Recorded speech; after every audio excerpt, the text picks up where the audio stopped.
Накануне вечером в верховье речки Кенкеме в 60 километрах от поселка Бердигестях горного района произошло землетрясение магнитудой в 4 балла.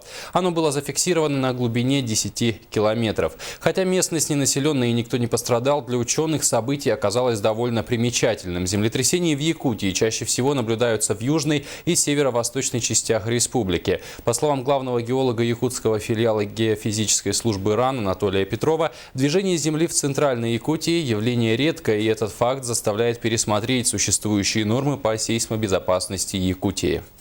Междуречье Лены и Вилюя, она является тоже сейсмоактивной, и мы предложили вместо 5 баллов, которые здесь по нормативным документам числятся, значит, считать ее 6-бальной. Но это пока вот научная разработка, и поэтому вот это землетрясение, которое произошло вчера, является еще подтверждением того, что действительно эта территория тоже является сейсмоопасной.